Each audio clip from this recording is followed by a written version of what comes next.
And this is Julie, and she is going to be sharing her capstone presentation with you. So Julie, take it away.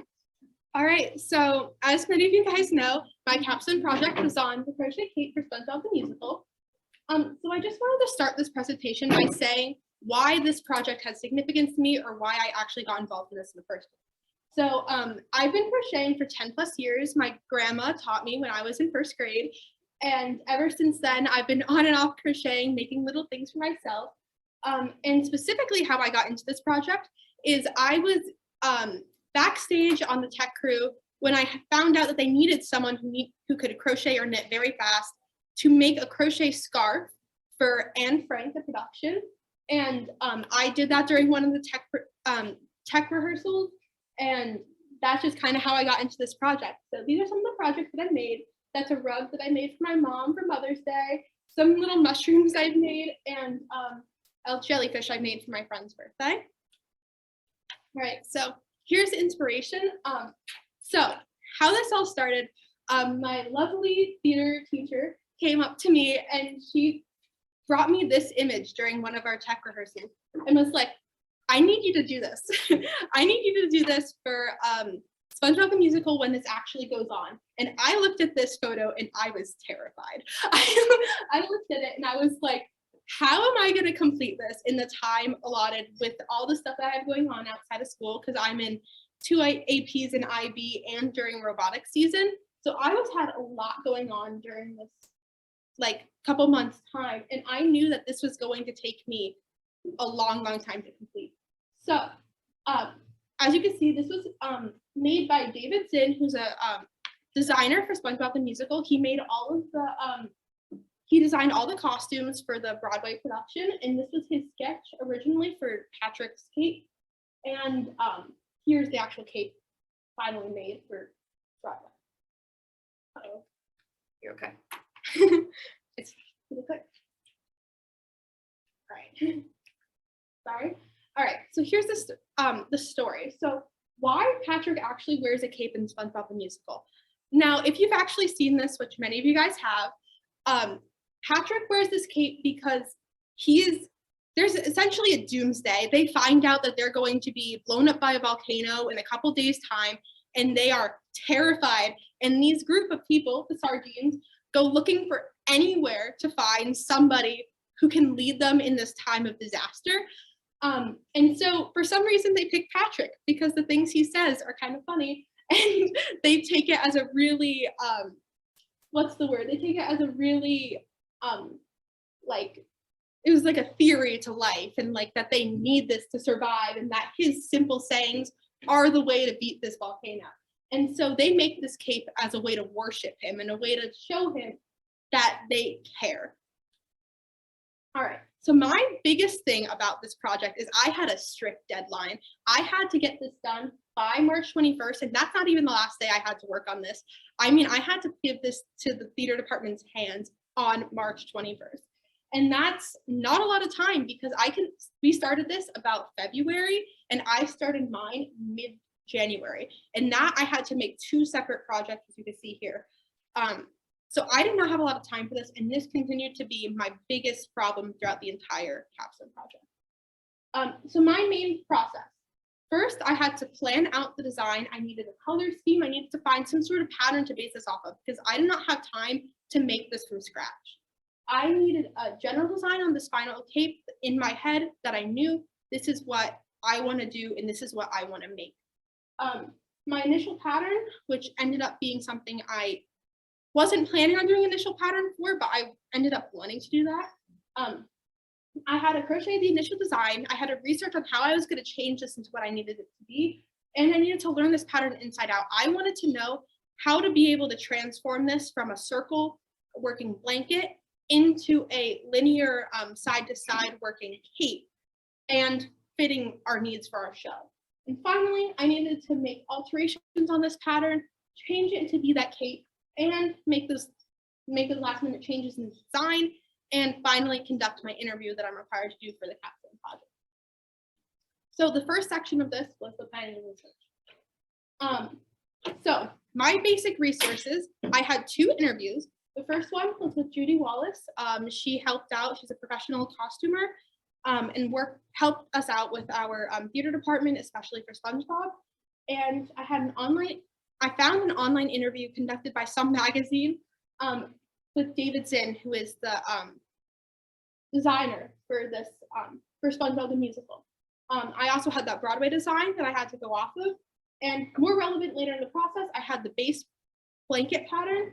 I had double crochet and single crochet, which are the stitches that I used to create essentially the entire thing. And I had color changing to make those stripes of color. Okay. So my interview with Judy. So she worked and has worked mainly with the Yale Theater Department, and she's done a lot of period pieces, which if you guys don't know what that is where you are doing a theatrical production of something taking place in an era that is not today. So something like, if it's in the 1880s, you can't just take a whole bunch of modern day clothes and slap it all together and like expect that to feel right for the piece. You need it to be design specific costumes for that era, also that are going to work with that specific production.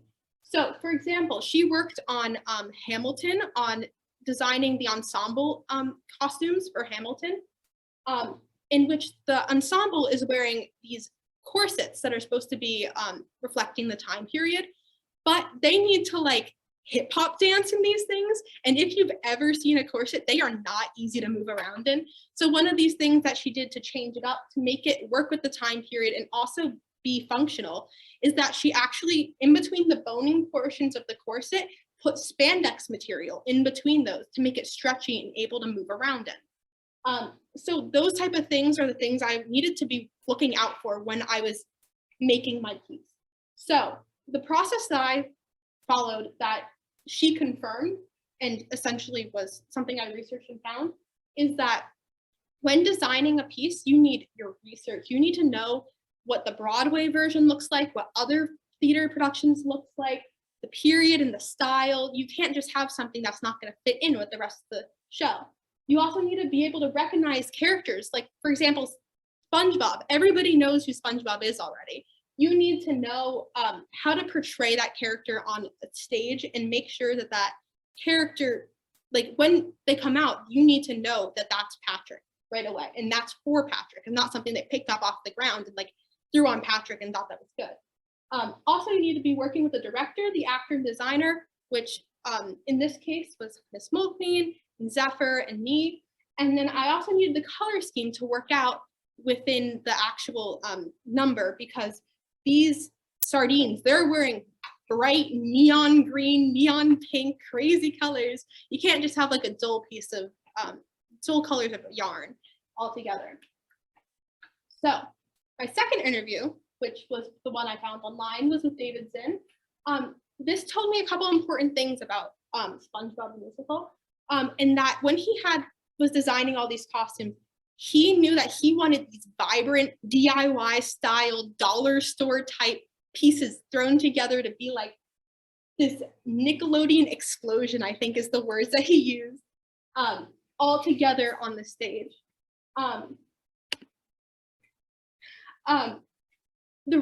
Now specifically talking about the cape, crochet was chosen for the contrast of texture.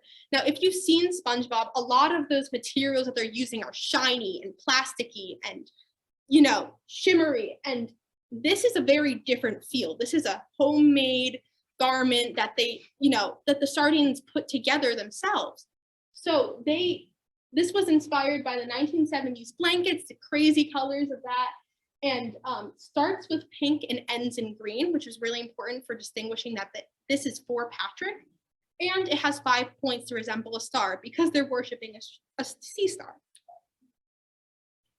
It's good. It's just because I touched the screen. You're good. Hold on. All right. So for the color scheme, the needs for yarn is that I needed this to be thick yarn. I could not make this out of thin little yarn that was going to take me forever. So I needed this to be weight 4 or larger, which is just thickness. I needed this to be affordable because the theater department was purchasing this for me. And I needed to match the sardines and be recognizable for Patrick's character. So what I ended up going with was Loops and Threads impeccable yarn and some Super Saver Red Heart, which were all wait for right colors and generally fit the vibe. So my necessities for a base pattern. These are all concepts I've worked off of when looking at different patterns for this design. I needed something that could be easily altered into a cape or was already a cape. I needed something that was star shaped or could be worked into a star. And I needed something that was going to be floor length or could be worked to the floor. So these are all little ideas I had. I like the 1960s thing, but it did not fit with the vibe of the show. And I like these cloaks and capes, but once again, Patrick's not in the woods in a fairy. He's Patrick Star and he is trying to save the world. And that just does not fit with the vibe of this whole thing. So the base pattern. So I ended up going with this pattern for a blanket I saw off of TikTok. Now this pattern, I have this right here. Now this is the blanket I ended up making. It works in the round. So that's a very important thing about this is that it's working in a circle. This is one of the issues that I thought was going to be bigger than it actually was, is that I needed to make this have a slit in it and be wider around the neck so that Zephyr can actually wear it on stage. Also, something unique about this pattern is that, I don't know if you guys can see this well, but there is an alteration of clumped together double crochets and these tighter worked crochets, double crochets here, which basically goes throughout the entire pattern. It works peak to valley. So it doesn't, a very important thing about this pattern too, was that throughout the entire thing, it does not tell you do 20 stitches and then do this and then do 16 stitches and then do this and this and this, because the crazy numbers wouldn't have worked if I had to change it all up. So what I noticed with this pattern is that it would tell you, oh, do double crochets until the peak. And then when you got to the bottom, do only like a decrease or something like that.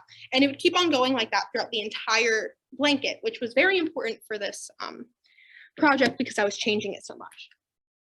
So something you might be asking is, why would I choose to add on so much time to my presentation or add on so much time to this work when I had such a limited amount of time? Now, I needed to learn this pattern inside out and learn these rotation of rows. I wanted to make sure that I had this entire thing mastered in my head so I didn't have to go flipping back and forth between the pattern confused and didn't have enough time to figure out what was going on and then end up with a mediocre product. I wanted this to be good. I also needed to make sure that I wasn't going to encounter any problems or misunderstandings within the pattern, because people learn to crochet at home. They learn from their family members. They learn from the internet. They learn from like a class taught locally. This is not a highly regulated subject like math. You know, you're not going to be doing math the same way as someone else is, or not be doing crochet the same way as someone is across the country. And so you need to know how this person works in their style in order to get through these misunderstandings. Also, you're going to need to figure out I'm going to need to figure out how long this is going to take and how much time I need to block out of my day. And I want to be confident about the product. I want to know that what I made was quality and I put time into it. It's just because every time I go to touch the Zoom. It's okay. So what does a crochet pattern look like? Now, if you've never crocheted or knitted, you would not know what is going on here at all. And I barely do, honestly. So this essentially is starting the base of the star and expanding out. And my point of— Hold on. It's okay. There we go. And my point of putting this on the slide is just to show you that when you see all these numbers and all these things, you don't know what's happening, and you need to kind of know what's happening in order to change this into working from a circle into fitting around someone's neck. So this is the finished product, and I have it here. This ended up taking me 30 hours, I counted, and about 5.5 weeks. The issue with that is that I did not have 5.5 weeks. I no longer had this time to be spending on this. And so I needed to be like going super fast in designing my own product. All right, so what I learned from this is that this was going to take a while. This is easy to work from point to dip, and that is going to be a key feature in how I design this. And the looser the stitches, the better, because it's going to take a long time to make something super condensed. opposed to something that's looser. So an example I have here is that this is about a standard crochet hook, and this is the one I used for this blanket. This is slightly bigger, and what that means is it takes up a little bit more material, but it's quicker and the bigger the stitches are. And then I ended up using this crochet hook for the actual cape.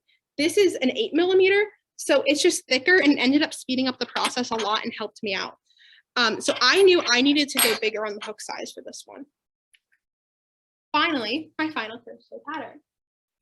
So my plan for this was to crochet the cape side to side instead of in the round, start with pinks and end with the dark greens at the end, and install a button that is practical. So how I approached the button is that I ended up using these big craft buttons because I knew that this cape was being put on Patrick in a 10-second interval in the middle of a song. That's not easy to do when you have like the stress of remembering your dance move, remembering your song, and then you have to put this on someone and secure it. You can't put on this tiny little button. And so I wanted to make sure that this was going to be practical for what needed to happen here. I also wanted to have a fringe at the end to add more movement to the cape. And I wanted to measure as I go on the actor because I didn't want to get to the end and realize it fit on me, but not on Zephyr. So this was some work in progress photos. This was when it was very, very small. Working up to, you can start to see the stiffness in why I wanted to add that fringe is because on the side that I haven't put the fringe on, you can see that bold line, and that isn't really what I was going for here. And this is Zephyr and Elliot standing very enthusiastically with my cape. And then, but you can see how the fringe added that movement and that depth to it that I was really wanting in this cape. Here is it actually finished, modeled on Zephyr once again, and on stage. And I really liked how, once again, that movement was added on. Let me go back to this for a second just to show you this in person. How I approached adding the button is that I just crocheted a square of, or a little circle of crochets here onto the side, onto the border, and just sewed it on with my tapestry needle, which is essentially a big sewing needle. And yeah, one of the things that I also did that I don't think you can notice on stage too well is that I have an ombre of colors going on here for the fringe. On the front, it starts with these purples and blues and greens, and then it starts to go to these lighter blue. It goes to pinks at the back, and it also has that multicolored green in the middle, and it repeats that. It's mirrored on the other side. So that's how I approached doing the fringe because it was really working with the scraps of the yarn I had left. So if I could do this differently, how and what would I do differently? I would manage my time better. This project itself was over 100 hours of work, and it's currently standing at 103.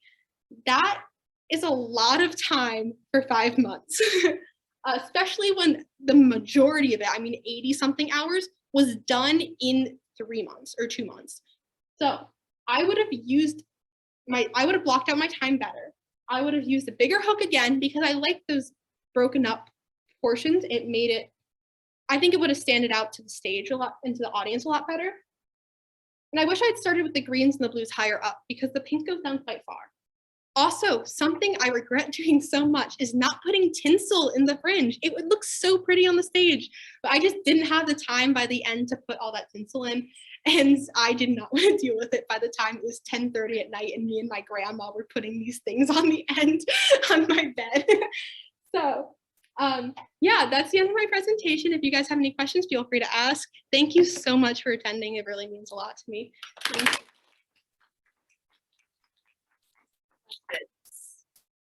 Yeah.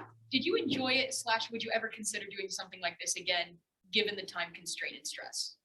I really did like it. While it was a very stressful process, I wouldn't have given it up for anything else. I really enjoyed contributing a lot of my time to the theater, and I think that it did make a huge difference in this whole cape and the huge number because of all the things that were going around. It really ended, it supersedes our savior in a really nice manner, and I really liked how that turned out.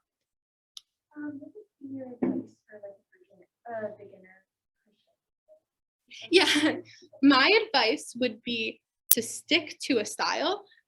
So there is like 3 main branches of crochet, which would be, you know, the blankets and the big pieces, clothing, and amigurumi, which is the little stuffed animals.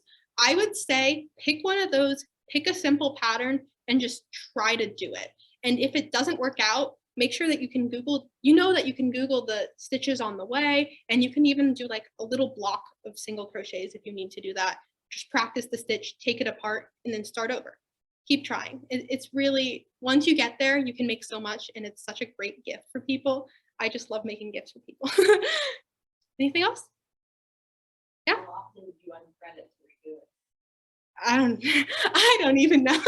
It was mostly the blanket because I knew that the beginning was confusing for this because I had some bulky spots, but there's a video that helped me a lot on the pattern. So that after about the center, I had to redo the middle about 3 times or maybe 4 times, but after the center, I was pretty good. So what did you learn about yourself as a learner doing a capstone project?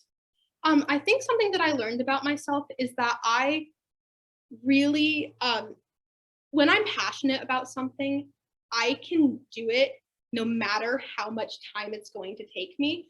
And this was a lot of effort and a lot of commitment. And it's not usually something I commit to, something this big in such a small time frame. But I think that I learned about myself that if I find something that really, really does interest me, I can do it, like, no matter the time it takes. I wanted to say thank you so much. It's so cool to see that the amount of detail in the work and the planning, and you approach this in such a professional way. And one of the things that Julie kind of confirmed with me is that you worked on this project like a professional. It wasn't just like you said, let's pull something off the ground and see if it works. You tailored a costume to an actor for a function, and it's an authentic thing. I mean, this is fantastic. I wish that maybe we could share this process next year, even with the Capstone presentation recording, with the costume crew and the properties crew, because you did it exactly the way that it's done professionally. Thank you. Great, is that it? This may be a little complicated, but how did you change it from a blanket to a shawl? How did you figure out how to go side to side as opposed to? So essentially how I did this is that if you see that this is worked in a circle, and so you just, you work the whole circle, you slip stitch to the beginning, and then you chain up to continue that round. I just did that at the ends and just pretended that that was the beginning of the circle and just turned my work. So it ended up being a lot less complicated than I thought it would be, but it worked out really well. Beautiful. Thank Love you, it. thank you. Right. All right, is that it? Yeah, very nice. Thank you.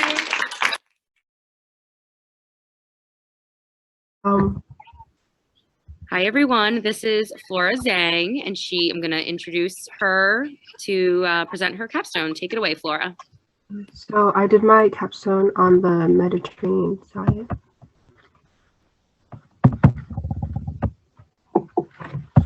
So I did my capstone on the Mediterranean diet.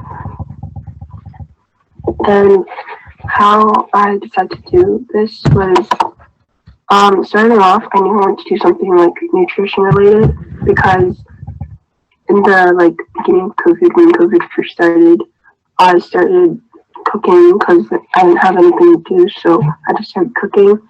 And my mom pointed out how I wasn't really eating healthy, so I tried looking for healthy recipes and stuff like that. But that didn't really, the ones that I saw online were salads and smoothies, and it didn't match with the traditional Chinese cuisines I eat. And because I had there was rice and seafood and all different types of stir fry and whatever, but it wasn't just it wasn't the stereotypical healthy food that I saw online. So that's why I wanted to do something in nutrition.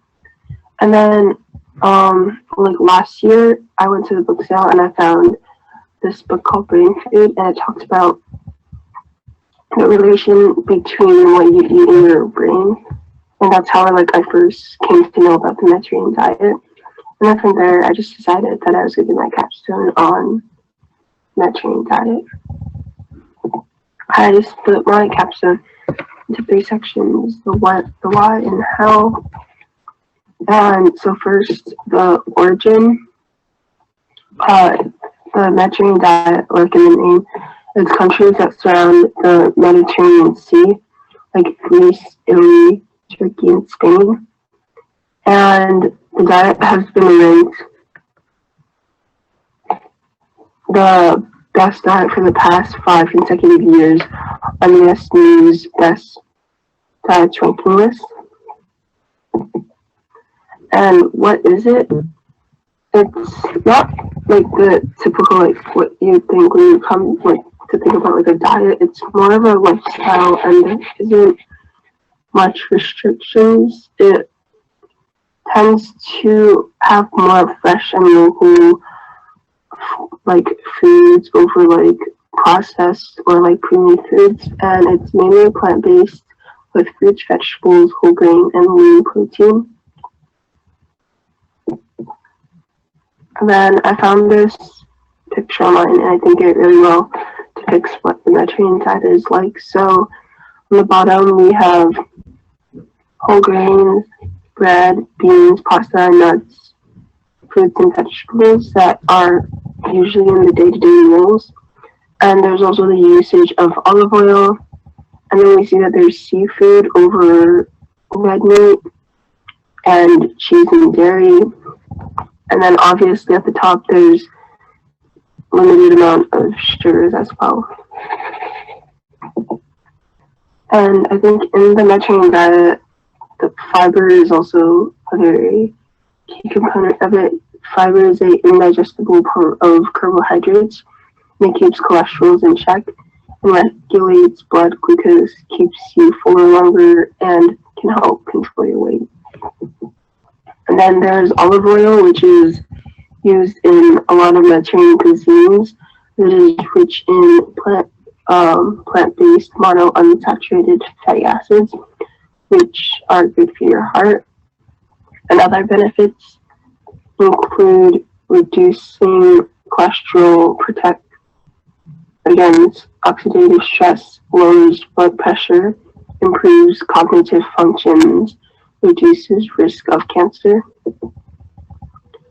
And then nuts, seeds, and legumes. They have unsaturated fats that help lower blood cholesterol and improve heart health, and they also slow the absorption of blood sugar, reducing spikes in blood glucose and cravings. Comparison, I compared it to other diets. The first one is the standard American diet. So it tends to have more red meat and fatty foods over fruits, vegetables, and whole grains. And they tend to be loaded with fats, calories, cholesterol, salt, and sugar. They are high-carb foods that are with manufactured trans fat, and they contain sugar of any form with refined flours. And some cons from this is that it can lead to obesity, diabetes, stroke, coronary artery disease, kidney and gallbladder disorders. And then the keto diet is a low-carb diet that has gets more calories from proteins, fats, and less from carbohydrates. And cutting back on the carbs, it makes it easier to digest food. But then cons from this is that it's hard to sustain, and that it requires a high fat content, and it really increases the risk of kidney stones, liver disease, and micronutrient deficiencies.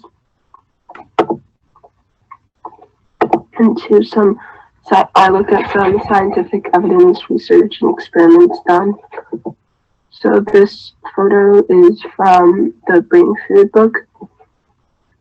And basically the women they're both 50-year-old women, and the one on the left ate with the Mediterranean diet, and then the right, the Western diet.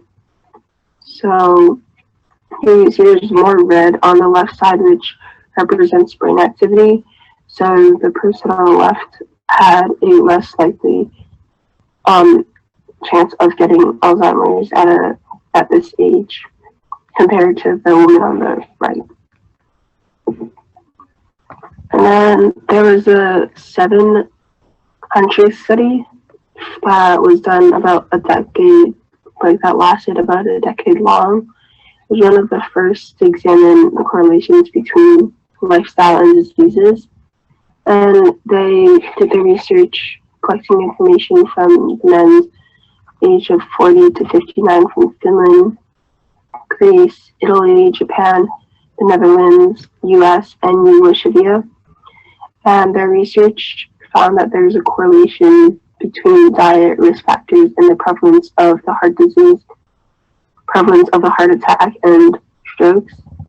And they found that there's a direct relation between having high cholesterol and being overweight or obese, and was associated with increased cancer deaths. And then the Sun Project, it was done in the University of Navarra in Spain, and they found that there was also a correlation between what you eat and obesity, diabetes, high blood pressure, and heart disease. The participants followed a Mediterranean diet, and this, even if they were like high risk from family history, old age, or smoking, like a history of smoking, their chances of getting diabetes were reduced by 83%.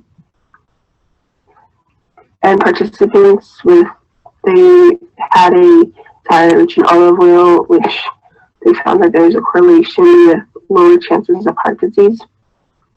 And they also found that there was a correlation with depression with monounsaturated fatty acids and polyunsaturated fatty acids in olive oil. The greater the consumption of healthy fats, the lower the risk of depression. Then there's the EPIC project, which stood for European Perspective Investigation into Cancer. And they looked at the correlation between diet, lifestyle, cancer, and other chronic diseases. And it was the largest study on diet and health, which involved over 500,000 people from the ages of 35 to 70 in countries such as Denmark, Italy, Greece, Sweden, Germany, and Spain. And some key findings were that diet can lower the risk of high blood pressure by consuming less salt and more potassium. And that diets high in fiber help prevent colorectal cancer risk, and diet in red and processed meat increase the risks.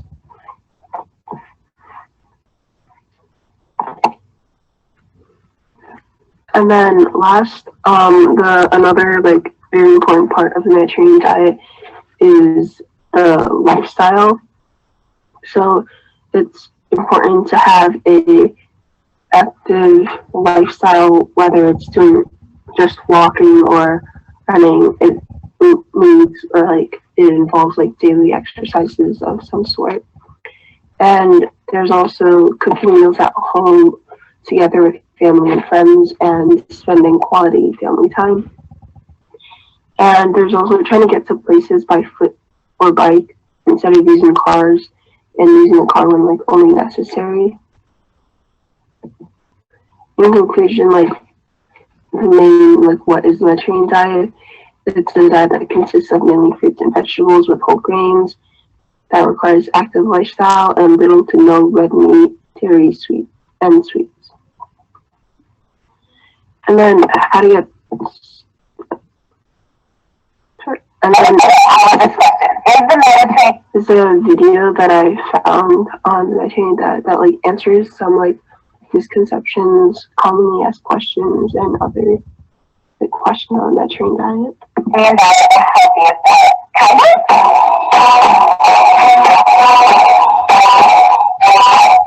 is foods in the Mediterranean diet. Lots of vegetables, lots of whole grains, foods. They're very unprocessed and also rich in olive oil, fish, healthy fats are getting in their diet.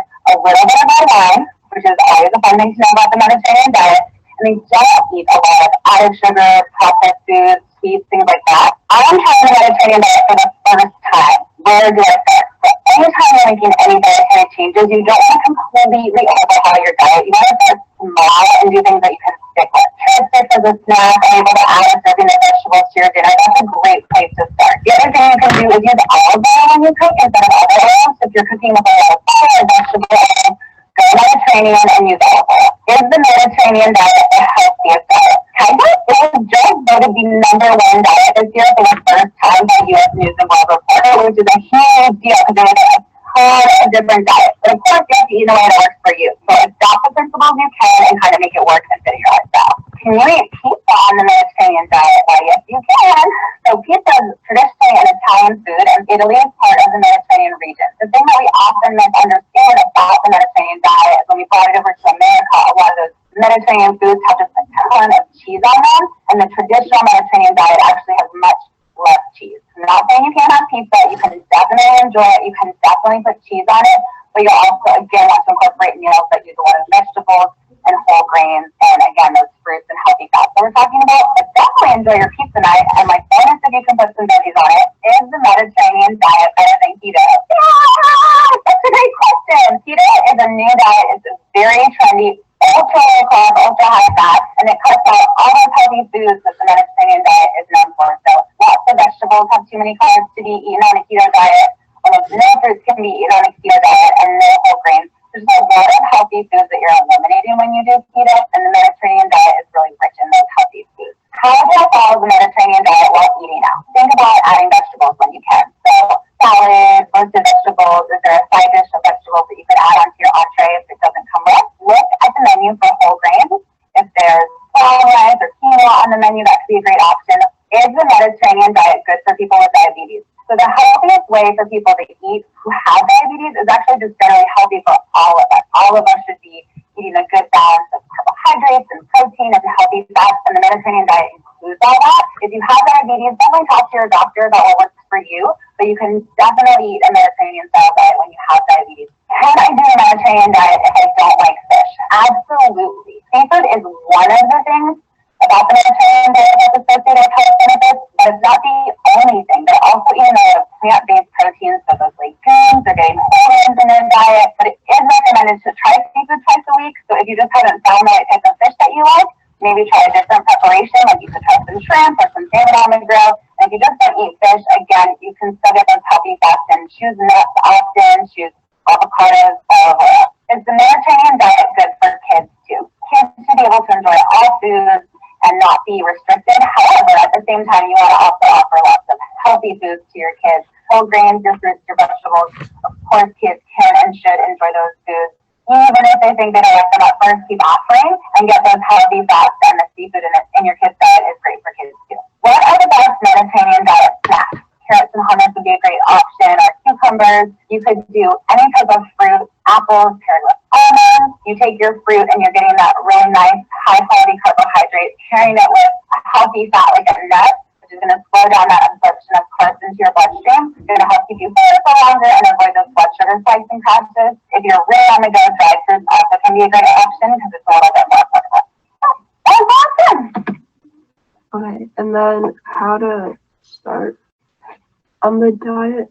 I think trying to change up like what you eat is like first examine your diet and like what do you usually eat on a day-to-day basis and what might you need to change or like add to it, and then start incorporating more fruits and vegetables into the meal and trying to cook food at home. And then these are some further information and like resources like websites, and then my citations. Okay. Thank you.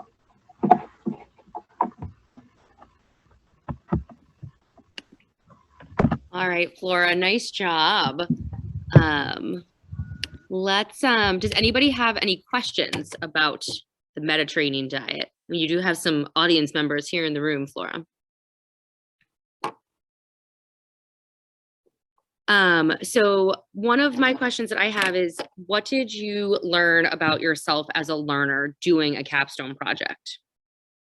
I think like self-discipline, like trying to like find time. Like I was able to like find out like how to like time management was like a really big part of this, and like I had to like manage my time to like find time out of the day to like do the capstone because it isn't really like a class, so I had to put aside time during my like week to like work on it.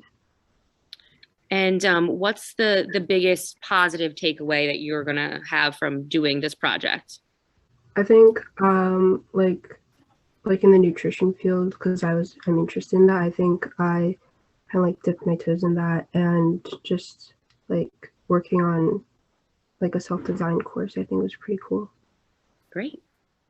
All right. Well, congratulations, Flora. You're all done. Nicely done. Great job, Flora. Thank you. Nice to see Big you come thanks. Shout together. out. Was Miss Jankura your mentor or your advisor? I can't remember. Mentor. Your mentor. Big shout out to Miss Jankura. Thank you for doing that. No, thank you for letting me be a part of it. It was nice. Nice to see Yeah. it come all together. Totally. All right. Thank you all for coming to Flora's presentation.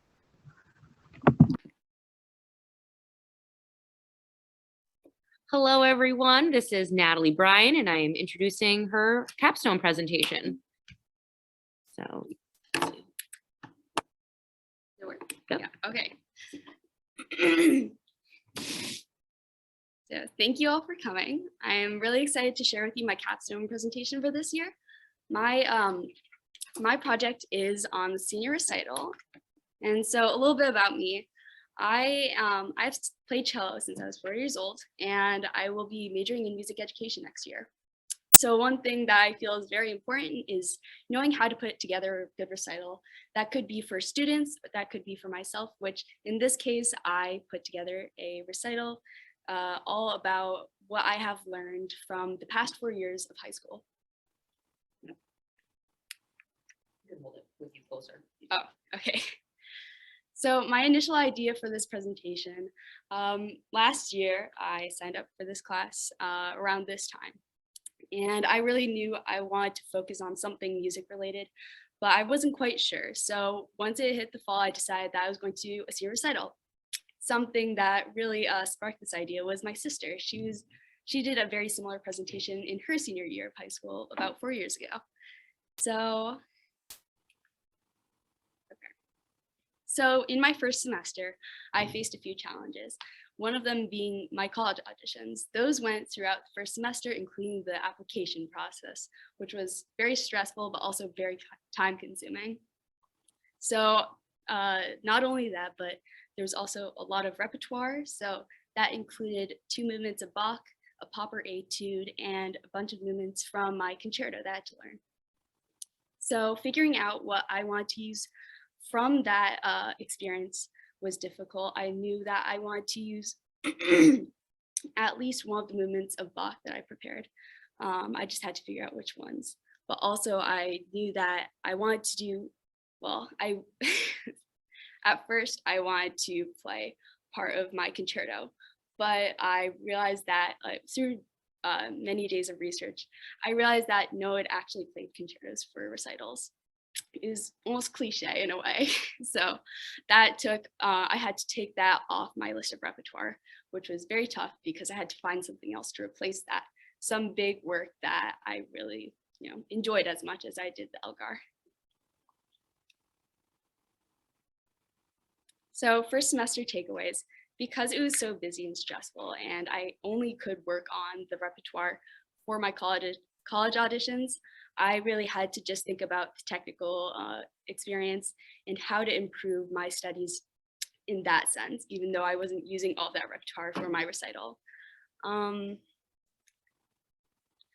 also use this as just more of a learning opportunity and just to, practice and just take advice from my teacher. So that was very helpful in that sense. So 6 months before the performance, this is about when the second semester began. I had to figure out what repertoire I actually wanted to perform. That meant putting together a long list of pieces that I may want to play, maybe parts of pieces that I may want to play, like a first movement or a second movement, deciding whether my presentation was going to be a performance or whether I wanted my presentation to be on the journey and have my performance as a separate day, which is actually what I ended up going with. I also had to figure out who I wanted my pianist to be for my accompanist and my venue where I wanted to hold my recital. So at this time, I had a long list of pieces that I did want to showcase. I have been, I had to go through all 4 years of high school, seeing what pieces stood out to me, seeing what I really wanted to maybe learn, pieces that I've heard about that have been recommended to me. And so as I grew closer to the performance, I had to narrow that down, and I had to find a doable amount of music. So I ended up choosing 5 different pieces of repertoire. So choosing the repertoire, something that was very important to me was choosing pieces from different eras. So for example, the Baroque era, I chose pieces from the Bach suites, and I wanted to choose something more contemporary from the modern era in the 1900s, and that was the Casado suite for cello. And then I also want to find a good balance between pieces that were accompanied, unaccompanied, chamber music, and piano sonatas, because all of them were very important to me, but just in different ways. So I wanted to make sure that all of them were showcased in my recital.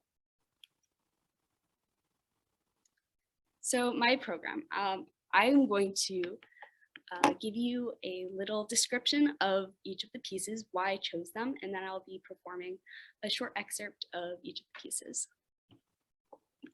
So the first piece that I'll be talking to you about is the Bach cello suites. At first, I was thinking about doing the first suite, which was one of his most famous suites, but I decided against it because it was very overplayed. So I decided on the third movement, which isn't as popular or well known. So yeah, the third movement, I chose 2 different movements of the suite, one of them being the prelude and one of them being the saraband. And so I will play a short excerpt of the first movement.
So that was the prelude of the suite number 3 in C major.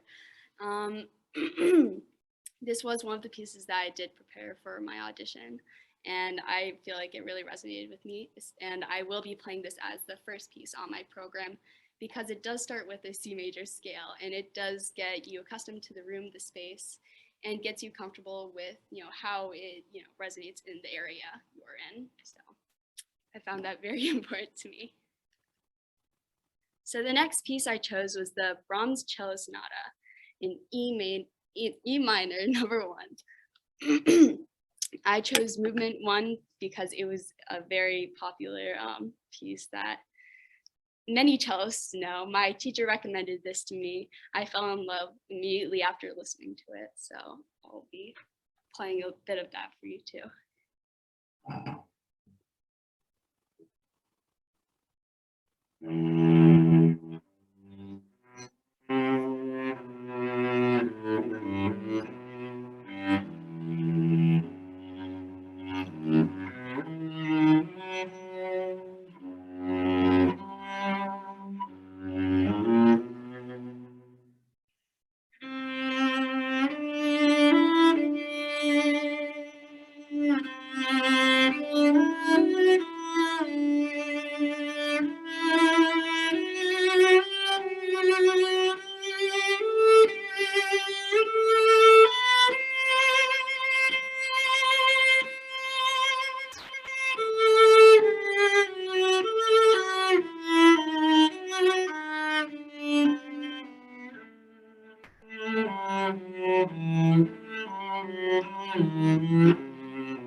So the next piece on my program I chose was the Cassato Suite for cello.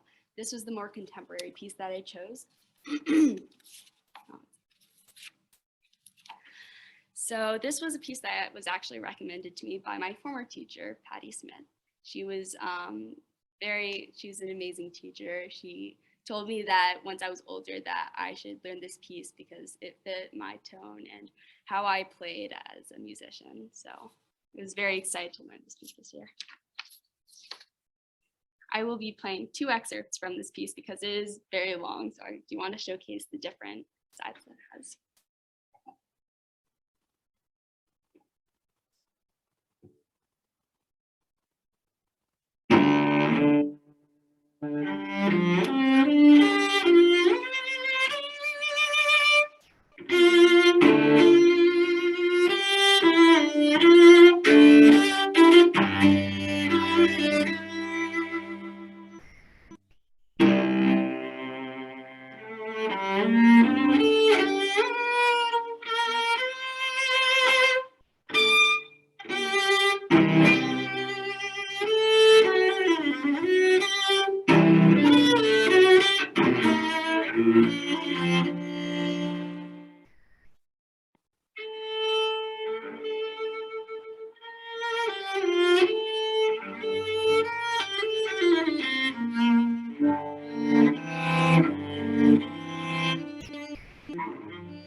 And the second one.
The next piece I will be talking to you about is the Foray Elegy. This piece was a piece that I played in 9th grade and 8th grade, but mostly 9th grade when I performed it for my solo recital then. It felt very nostalgic, bringing it back. It brought me many, many memories, and it was very amazing seeing like how far I've come, seeing how much easier it has become after taking it off the shelf after so many years. So.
The last piece that I chose was a piano trio for both me, my brother, and my sister.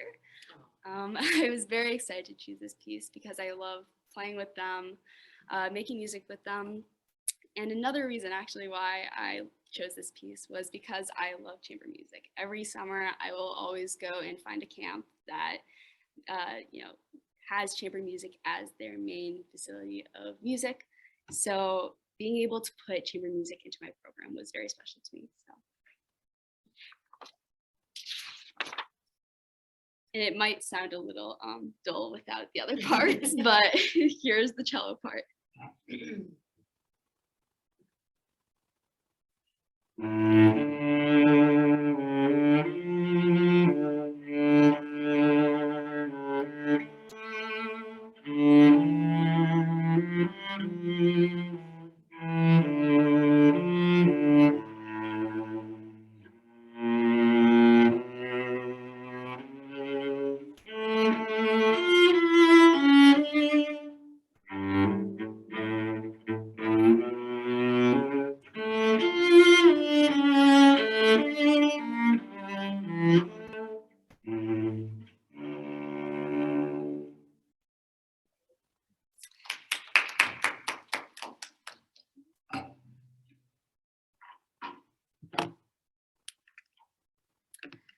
So my presentation, I had to consider how I want to present my information. I wanted to make sure my recital didn't go too long because I didn't want to bore people. I knew I was going to invite people from the high school and they aren't used to long concerts. And so I wanted to make sure it was, very welcoming to all people and not just people who are very accustomed to listening to long periods of music. So scheduling an accompanist was kind of difficult. I had to figure out who I want to work with. Someone who my family has always gone to is Alexis Zingali. I'm very thankful that she has been very flexible about dates and figuring out what will work best for us. And so we did find a date that worked, so that was great. 2 months before the recital, I found the piano. I found out that the piano at the venue I chose was going to go under major restoration. They told me that it would be completed by late May, leaving a week or two before my recital. But unfortunately, that was not the case. They are still working on it now, and so it had to be pushed off another 2 weeks. They are still in the process of tuning it, but it keeps losing its pitch, unfortunately. So that was one of the main challenges and setbacks for this semester. Another one was that I had COVID a few weeks ago. And so that took out a whole week and a half of me playing, practicing, and just working on my capstone in general. So that is the end of my presentation. Thank you all for listening and coming. My recital is on June 18th. It's a week from Saturday. And it's at 7 p.m. on the green at Christ Episcopal Church. Yeah, thank you. Questions? Yes. Does playing the cello have anything to do with what you want to do for a living? Yes, I do want to become a music teacher. So I do want to begin conducting, which I actually have started this year. But I do on the side want to play chamber music, as it is still a big part of my life. So. The definition of chamber music, like multiple.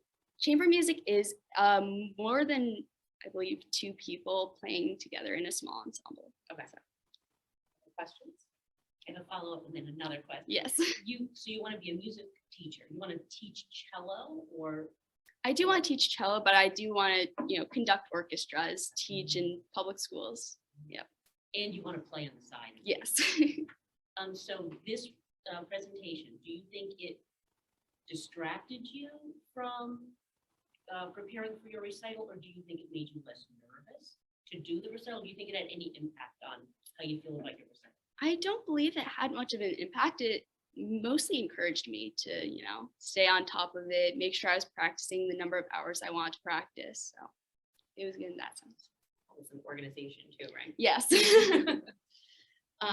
So with, really having this twofold thing where you have this recital you're preparing for and a capstone project, obviously married, what did you learn? What is your takeaway about, what did you learn about yourself as a learner doing the capstone project? I don't know. I guess I learned that I procrastinate a lot on my actual, written work, and, how I set up certain things, like how I put together my, how do I describe this? Well, putting together compiling all the repertoire took me a lot longer than I expected. I think that was something I didn't realize was so difficult for me. So I guess that. Really nicely done. Thank It's you. very exciting. Yeah. Go ahead, pause for a second. All right, this is Tyler Sowers, and this is his capstone presentation. Take it away, Tyler. Okay. In 2018, Oh, the sorry, your Department of- video's off there, bud.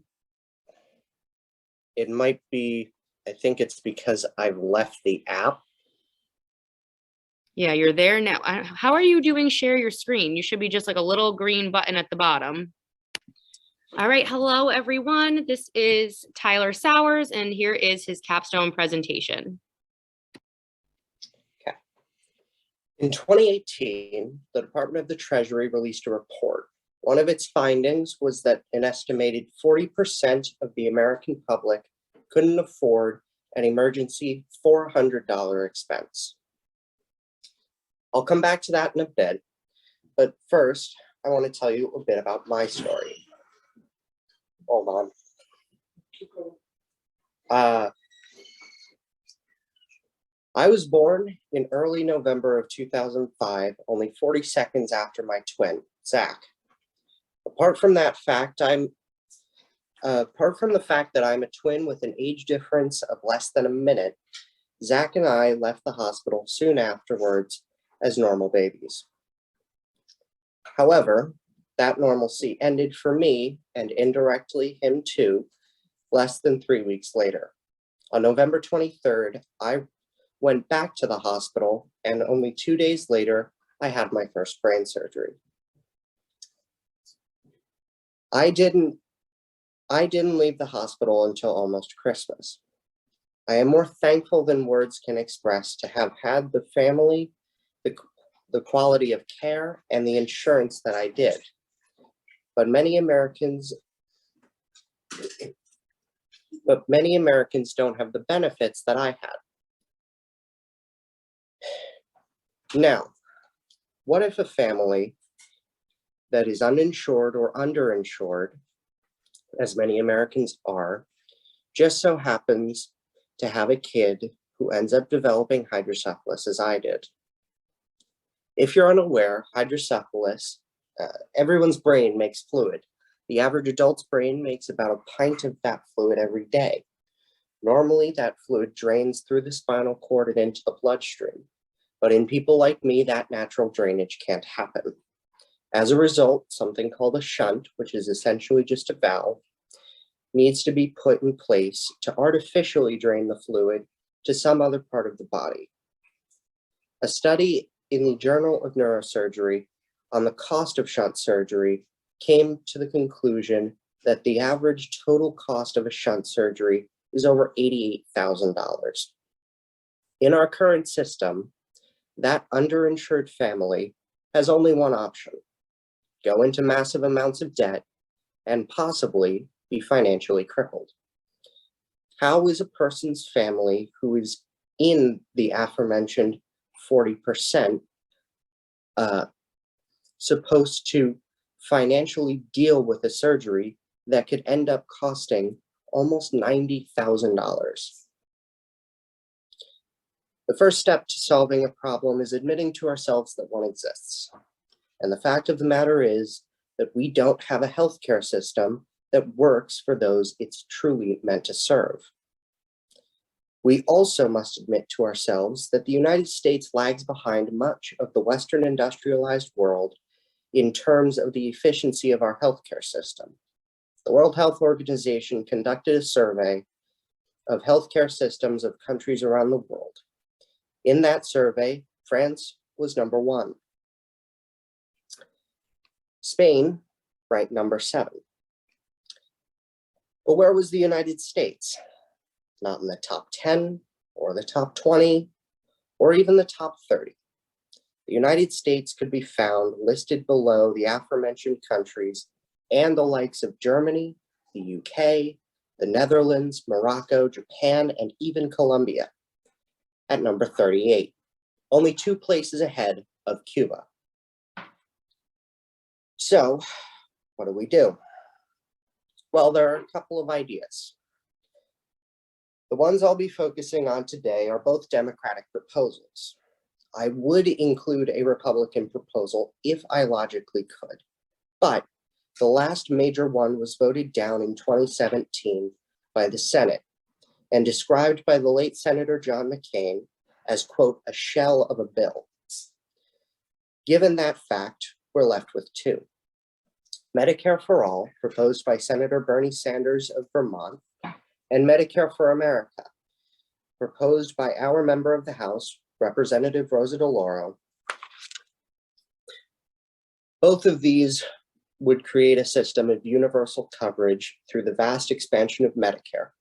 Medicare for All would cover everyone equally under Medicare itself, whereas Medicare for America would allow for employer-sponsored care so long as that care is gold level coverage or higher, which means that the insurance company would pay for 80% of costs or more. Regardless of which one, if either of these plans were enacted, it would be a massive improvement upon what we currently have. All of this inevitably brings up the question, if these plans are so great and our system is so broken as it is, why aren't either of them already our nation's reality? There are 2 main answers to that question: the filibuster and campaign finance and lobbying. First, the filibuster. The filibuster is a rule in the United States Senate which dictates that, essentially, nothing can even get to a final vote on the floor if there aren't at least 60 senators in favor of it. The filibuster has a storied history, although just because that history is long doesn't mean we have to make it longer. The filibuster in the Senate was created in part on accident when Aaron Burr, a man charged with murder in 2 states, and who, in the words of Barack Obama, quote, never developed the habit of thinking things through, end quote, was vice president and wanted to change the rules of the Senate to streamline its parliamentary procedure. Since then, the filibuster has most famously been used to stall progress of bills that focused on voting and civil rights. There are some who often say that the founders wanted the Senate to be a cooling saucer to counterbalance the boisterous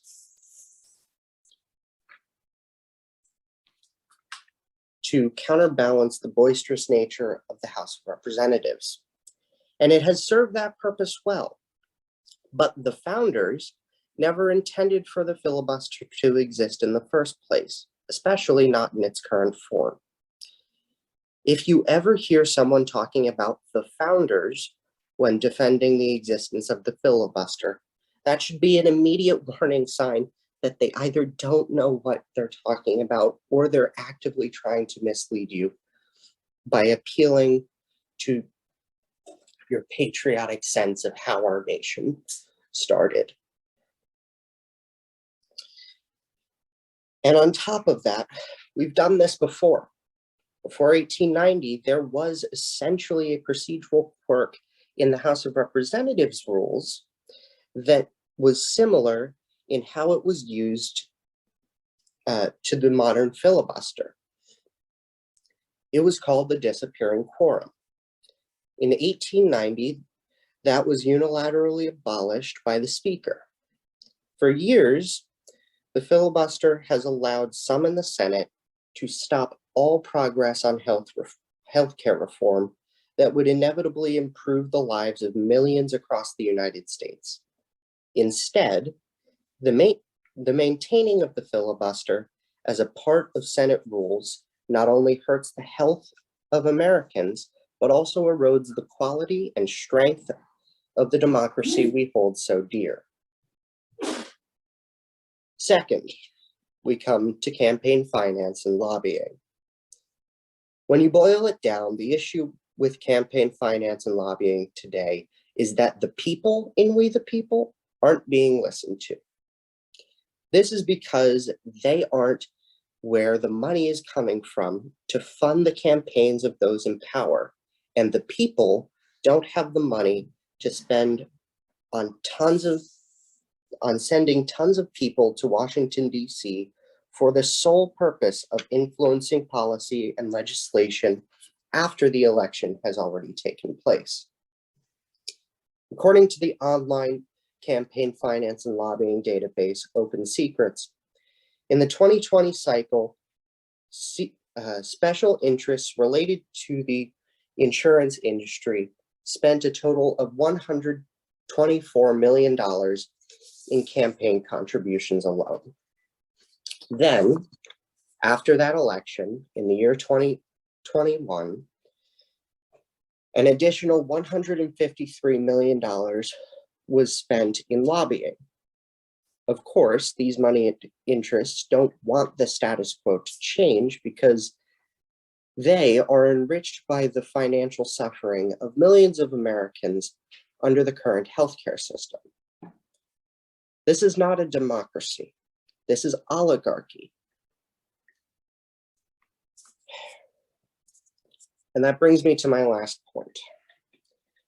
What can actually be done about this? I'm going to be honest. Up to this point, I've tried to be fair and nonpartisan, but this is where that ends. The most efficient way to get any progress is to vote, specifically for Democrats. let us be honest with ourselves. The Republican Party on the national level has shown themselves to be nothing more than obstructionist. They don't support any existing plan for reform and have not had a proposal of their own at any point in the past 5 years. If a political party is faced with an issue as major as healthcare reform, and they don't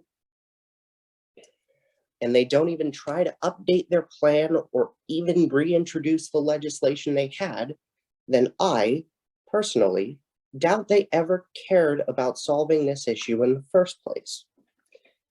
They also don't want any changes to the filibuster because they've been using it for decades in order to stop progress on bills from the Democratic Party for the sake of their own election prospects, because they don't want to give a win to the Democrats.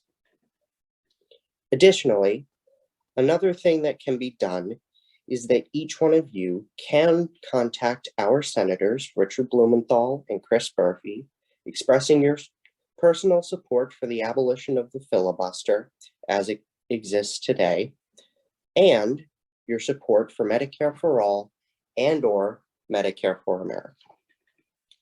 Now I'm going to open the floor to questions or comments that you may have thought of during my presentation.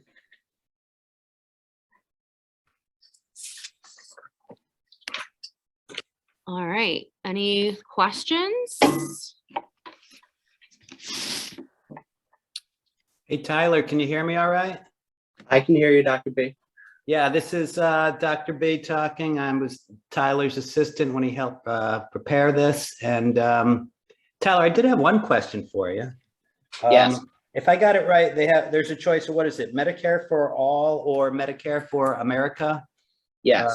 Do you have a preference for one or the other? And do you have some idea how they might, if they were implemented, how they might help people, say, for example, that have hydrocephalus or a similar condition? Well, one example of how it would help is that the point of service cost for healthcare, and even after you go to the hospital, the cost would be dramatically decreased because it's universal. Personally, the ideal is universal coverage, getting everyone at least covered to some degree. Both of these plans would do that. They just have slightly different ways of doing it. The ideal would probably be Medicare for All, considering it streamlines it all. There's no need to worry about thinking about what doctor is in network, what doctor isn't in network, because everyone has Medicare. Whereas under Medicare for America, there are still insurance companies. And sure, you only have an insurance company to deal with if you have good insurance. But the ideal is not to be at the whim of some company that in the end isn't prioritizing you, they're prioritizing profits, because that's what a company does. I hear you. I understand. Thank you. Thank you, Tyler. So Tyler, my question is, what did you learn about yourself as a learner doing a capstone project? I think that this reaffirmed that I do well with research when there are pretty clear ways of going about it, like Open Secrets is very easy to navigate, as an example. And I did get more used to reading graphs and such, because a lot of these more nitty-gritty details in terms of campaign finance are just in graphs, and you have to search for the information. So yeah, I did get more comfortable with things such as that over the course of the capstone. Great. Any other questions? Yeah, you would come on over.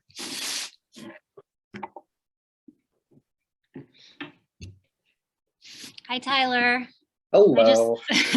I thank you for that. I just have a comment, and that is, thank you for sharing your perspective, because I think you bring a unique perspective to this as somebody who has gone on a medical journey yourself with hydrocephalus, and what that means for your family financially.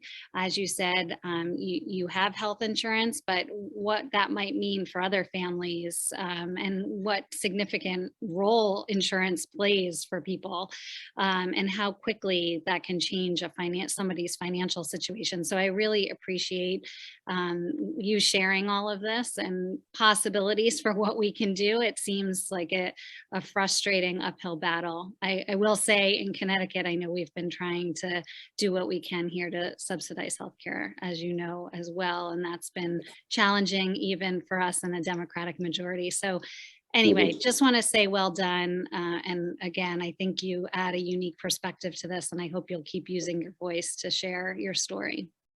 That's my plan. And I do admit freely that I have been lucky at basically every stage of my journey. Having parents, my dad was in the Navy as a hospital corpsman, so he knew a thing or two about medicine, and so he was able to help when I was in the hospital initially, and then all the way through to today. I've had Dr. Duncan was my first neurosurgeon, and he was fantastic. Now I have Dr. DeLuna, and they're both at Yale, and they're some of the best you could have. So I do admit that I've been lucky, but I know that my experience, let's just say, it's not representative. Yeah. All right. Well, Tyler, job well done. We got to the finish line here. Yes. And thank you. And I look forward to reflection paper, getting those last journal here. Hold on.